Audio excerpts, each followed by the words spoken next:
This is the Pong, a North Korean cargo ship carrying 150 kilograms of heroin worth over $100 million. It's the 15th of April 2003, and the Pong is sailing through the Bass Strait, approaching the coastline of southern Australia. This is the culmination of a long and circuitous naval voyage. The Pong left its home harbour of Nampo in the Democratic People's Republic of Korea on February 25th, carrying 30 crew, captained by Song Man-sun. The crew is not just made up of sailors. Political Secretary Choi Dong-song represents the Korean Workers' Party on board the vessel. His job is to prevent defections and enforce allegiance to the North Korean regime. The Pong is an unusual vessel. Originally manufactured in 1980 by a Japanese firm and designed to carry timber, she is 106 metres long and 4,000 gross tonnes. The ship had also undergone a series of unusual modifications. Some of her ballast tanks have been converted into extra fuel tanks for increased range, and a false bulkhead has been constructed in the lower accommodation deck. The next day, the Pong arrived in Yantai in eastern China, where she loaded 5,000 tonnes of feldspar and returned back towards Nampo, this time making port at Chameido, a small island off the North Korean mainland. Here, 2 new crew members boarded the ship, Ta Sa-wong and an unidentified man. Investigators would later allege that these men brought with them 150 kilos of heroin separated into 1 kilo packages, which were stowed below deck within the Pong false bulkhead. Evidence of North Korean drug smuggling goes back to the 1970s. Early cases were marked by small quantities of drugs trafficked by North Korean diplomatic personnel. By the mid-1990s, the size and frequency of drug seizures began to rise. To facilitate this increase, the DPRK expanded its drug production capabilities, with North Korean defectors alleging that, after establishing an experimental farm in Hamgyong province in 1988-89, the regime issued a countrywide public order to develop opium for export, and police officials ordered farmers to switch from growing grain to the more lucrative poppy crop. Over time, these operations expanded to include collective poppy farms in Yeonsa, Musan and Ontong. Later, in 2003, an investigation carried out by the US Senate alleged that North Korea produces poppy and manufactures heroin for sale abroad. The proceeds from these sales fund North Korea's large military and nuclear program. Nowadays, you don't need to read through a Senate investigation to stay up to date. Instead, you can just use Ground News. Ground News is a non-partisan app and website that aggregates global news from across the political spectrum, giving you access to every perspective all in one place. I searched Ground News for pieces on North Korea's current leader, Kim Jong-un, and came across this story about an Arizona woman who was given a federal prison sentence for her role in a complex fraud scheme benefiting North Korean operatives that saw her managing laptop farms and facilitating North Korean agents impersonating IT employees. Ground News found 63 articles covering the story. By clicking on bias comparison, we can see how coverage varies between sources. Left-leaning outlets typically frame the case through the lens of exploitation and economic wrongdoing, emphasising the impact on workers, while right-leaning coverage is more concerned with national security, branding North Korea as an enemy within. We can see a visual breakdown of this bias distribution, as well as the article's factuality and ownership, offering a window into some of the political and economic interests that underpin news coverage. In this case, we can see that 66% of sources are owned by media conglomerates, and 11% by the Murdoch family. To access these kinds of insights, go to ground.news/looped or scan my QR code for 40% off the same Vantage plan I use to see the bigger picture. For only $5 a month, you can stay informed on the important issues shaping our world and support my work. Now, back to the video. With its illicit new cargo on board, the Pong began making its way towards Singapore, where the ship loaded fuel before leaving port for Indonesia. At some point on this journey, the Pong registered under a flag of convenience, a business practice that enables ship owners to register a ship in a foreign country. By doing this, the Pong removed any obvious reference to its North Korean owners, and instead began flying the flag state of the island republic of Tuvalu. The Pong arrived in Jakarta on March 27th and offloaded their cargo of feldspar. They left on April 1st, declaring their next port as Melbourne, Australia. At the same time as the Pong was making its long journey around Southeast Asia, 3 men arrived in Australia from Bangkok: Yao Kim Lam, Kiam Fa Teng and Chin Kwang Lee.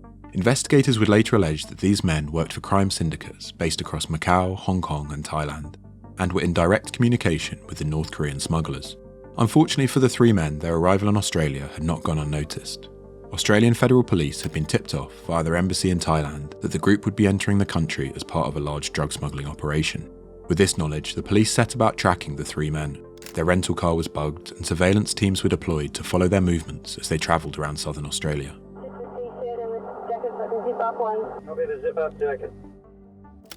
As North Korean trafficking increased in the 1990s, its methods also began to change. Diplomat smugglers began to be phased out, In their place, DPRK trading companies emerged as a focal point for drug trafficking. This allowed the North Korean state to maintain a degree of separation from smuggling activities. The Pong was owned by one such group, the Pong Trading Company. The DPRK had also started to cooperate with criminal organizations. According to high-profile defector Kim Dok-hong, North Korean officials hosted Southeast Asian drug lords in Pyongyang and maintained contact with criminal organizations in Japan, Laos, and Burma. This graph shows drug seizures suspected to be linked to the DPRK, compared with those actually trafficked by North Korean officials.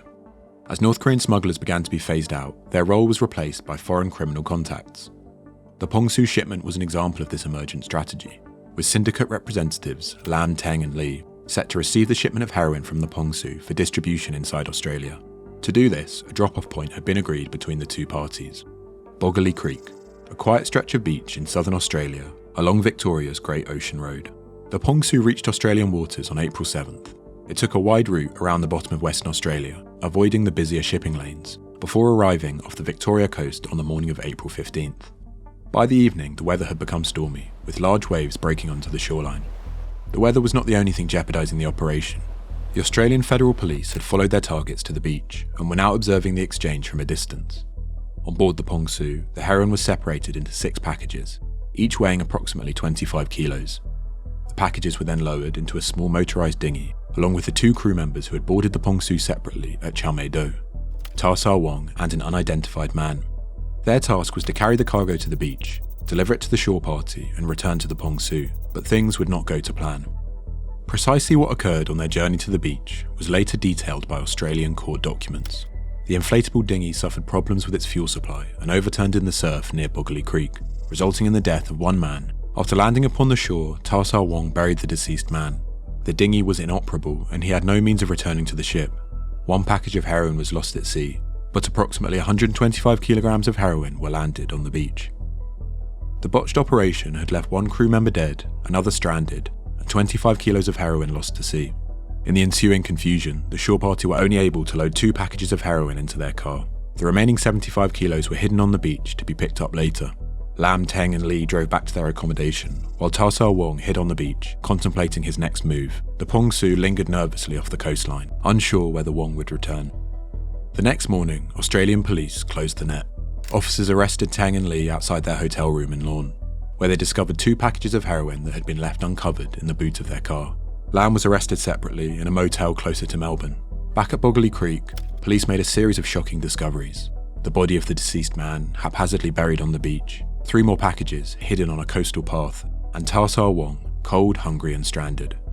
With all members of the shore party apprehended, attention turned to the Pong which had by now left Boggerley Creek, heading southwest towards Wye River, before turning south into Bass Strait.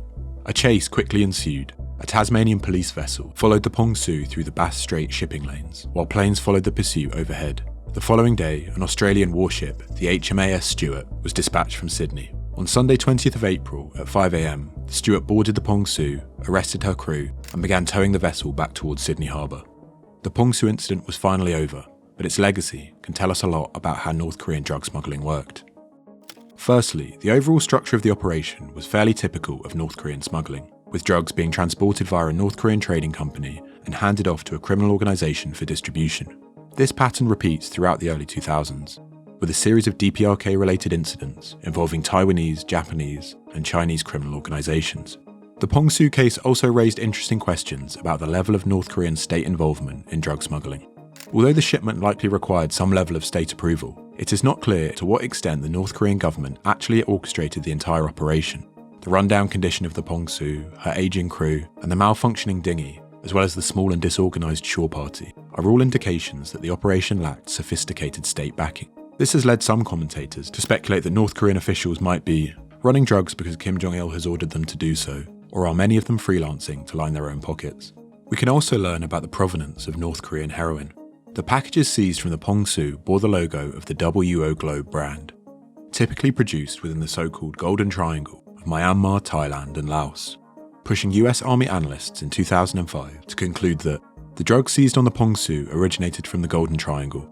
This suggests North Korea is not only selling drugs but delivering them from other countries. However, later research conducted by the University of New South Wales found that the chemical profile of the heroin was inconsistent with other WO Globe samples, indicating that the material was more likely to have been produced inside North Korea and simply packaged to look like WO Globe heroin. It would seem then that in the same way that North Korea allegedly counterfeits money, consumer goods and pharmaceuticals, it is also engaged in counterfeiting branded narcotics. Following its seizure by Australian authorities, the Pong Su was berthed at Sydney Harbour. It would stay there for the next 2 years, at a cost of 90,000 Australian dollars per month. Eventually, it was decided that the ship should be scuttled. On the morning of the 23rd of March 2005, the empty Pong Su was towed 80 miles off the Australian coast and bombed by 2 F-111 aircraft. This destruction took on a symbolic quality. It represented the end in a period of widespread North Korean drug smuggling, with some US government officials speculating that high-profile incidents, particularly involving the Pong Su in Australia, have forced the North Koreans to lay low on the drug trade. In the place of drug smuggling, the DPRK has found other, more lucrative means of revenue generation: arms sales, counterfeiting and cybercrime, leaving international drug smuggling operations as a strange, outdated and audacious thing of the past.